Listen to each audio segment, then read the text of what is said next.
Renaissance berasal dari bahasa Perancis yang berarti kebangkitan kembali. Yang lahir kembali adalah budaya Yunani dan budaya Romawi kuno setelah berabad-abad dikubur oleh masyarakat abad pertengahan di bawah pimpinan gereja. Renaissance merupakan zaman di mana Eropa sedang mengalami masa suram. Berbagai aktivitas sangat diatur oleh gereja.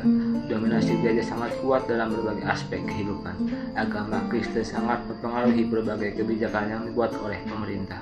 Seorang raja tidak mempunyai kekuasaan, justru malah gerejalah yang mengatur pemerintahan. Berbagai hal-hal dilakukan demi kepentingan gereja, tetapi hal-hal yang merugikan gereja akan mendapatkan balasan yang sangat kejam. Nah, selanjutnya tokoh-tokoh Renaissance yang mempunyai peranan penting dalam Renaissance. Yang pertama, Dante Alighieri. Dante Alighieri lahir pada 21 Mei 1265 di Firenze. Berasal dari keluarga kaya raya.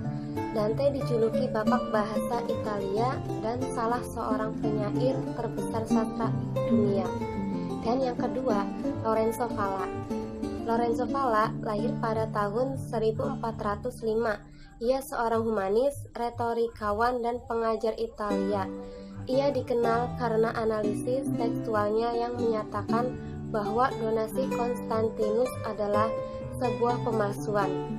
Ayahnya seorang pengacara yang bekerja di kepausan.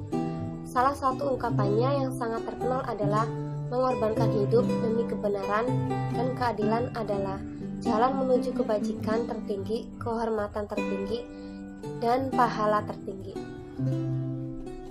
Dan yang ketiga yaitu Nicola Machiavelli. Lahir pada tahun 1469 di Florence, Italia. Ayahnya seorang ahli hukum. Niccolo memperoleh kedudukan tinggi di pemerintahan sipil Florence. Mempunyai banyak karya, diantaranya hasil karya yang paling masyhur yaitu Sang Pangeran, pembicaraan terhadap 10 buku pertama Tirus Livius.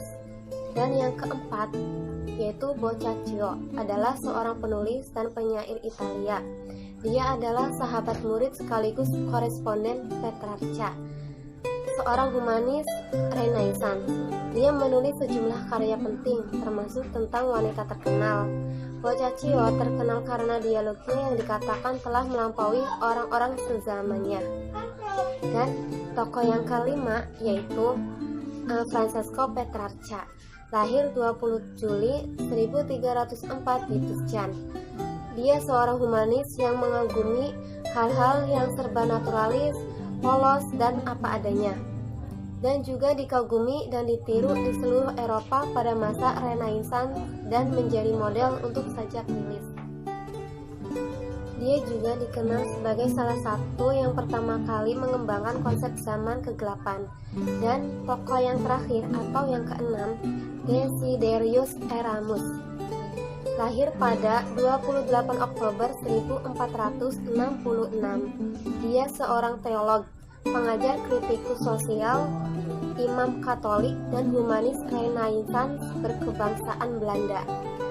Hasil karya Eramus dikelompokkan menjadi 3, yaitu yang pertama, kelompok karya-karya satiris, dan yang kedua, kelompok karya bernada satiris berupa pesan moral, dan yang ketiga, kelompok dalam bentuk terjemahan kitab suci. Selanjutnya, dampak Renaissance. Yang pertama, kemunculan aliran pemikiran yang meningkatkan kebebasan akal seperti aliran baru di Eropa hingga abad ke-18. Seperti humanisme, rasionalisme, nasionalisme, dan absolutisme. Yang berani mempersoalkan kepercayaan dan cara pemikiran lama yang diamalkan selama ini. Secara langsung melemahkan kekuasaan golongan feodal. Dampak yang kedua, Italia telah menjadi pusat ilmu yang terkenal di Eropa pada abad ke-15. Hal ini terjadi apabila kota Konstantinopel dikuasai oleh Islam yang telah jatuh ke tangan orang Barat pada tahun 1453. Yang ketiga, Renaissance telah membentuk masyarakat perdagangan yang berdaya maju. Keadaan ini telah melemahkan kedudukan dan kekuasaan golongan feudal yang senantiasa berusaha menyekat perkembangan ilmu dan masyarakat di Eropa. Yang terakhir, Renaissance telah melahirkan masyarakat yang lebih progresif sehingga membawa kepada penjelajahan.